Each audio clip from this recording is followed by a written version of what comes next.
Hello, people of Our Lady of Perpetual Help. This is your pastor with this week's installment of Flock Notes. And Father Min and I are away at the convocation with the priest of the diocese, and so I recorded this early so that it could be sent out during the week for the Flock Notes video. And so like I always say with in every video, keep your eyes open to the ads that are right below me. Keep your ears open to the announcements at Mass and the items that are in the bulletin as well, so that we can all get a handle on what's going on here at OLPH. And one of the things I want to bring up, if you're a communion minister, one of the things that we have is not only do we have the hand, if you want to sanitize your hands before distributing communion, in the sacristy we have the hand sanitizer or the machine there, but we also have, if you have to come up from the center of the church, the pump bottles on the tables in the center if you want, or we also have before Mass where you sign in that you're here and what position. In the cabinet that's below those, we have these little bottles of hand sanitizer. So I encourage the communion ministers to keep to grab one, keep it in their pockets, keep it in their purse, wherever it is, so that before you come up to the altar for distribution of communion, if you want to sanitize your hands, feel free to. I will take no offense if I look out when I'm giving the homily and I see some people doing this because they're sanitizing their hands. And so there's many ways in which we can do that. Of course, if we forget our little thing here, we always have the hand sanitizer dispenser that's in the sacristy. But like with many things we've said many times before, what we're trying to avoid is the this on the altar, and so that's why it's in the sacristy. Or if you want, before you come up, use some hand sanitizer and then come on up if you'd like. Whatever you desire, we have those options for you. Or if you want to bring your own, that's great too. That these things are like $1 at the store or whatever. So, anywho, that's that. I want to talk a little bit about the readings that you're going to hear on Sunday. And so let me get to the right page here, because this is going to be Sunday. I should have been more prepared. Sunday, September 28th. And that's going to be the 26th Sunday in Ordinary Time. And let me get to the readings for that day.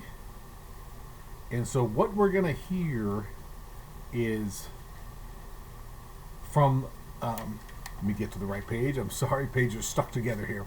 So for Mass here, we are going to hear in the gospel that day, we are going to hear about the story of Lazarus. But it's not the Lazarus that was Jesus' friend that he raised from the dead. This is coming from the Gospel of Luke, where it starts off, Jesus said to the Pharisees, "There's a rich man who dressed in purple garments and fine linen, and dined sumptuously each day. And lying at his door was a poor man named Lazarus, covered with sores." And the whole point of what the gospel this week is trying to tell us is that oftentimes in our own, we are fortunate to live in America. That our even quote unquote poor people live better than the majority of the world. And so oftentimes in our own stuff, we got so many things going on. Maybe not all of it comes from a desire for more riches, more wealth, this, that, and the other. Some of it just comes from the desire of wanting to take care of your family. But oftentimes we forget those that are in need, kind of like the rich man did when he saw Lazarus, who was covered in sores.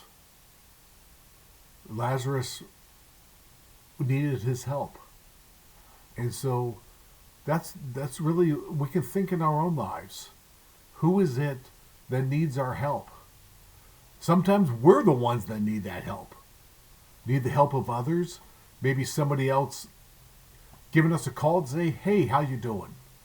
Or maybe somebody praying for us.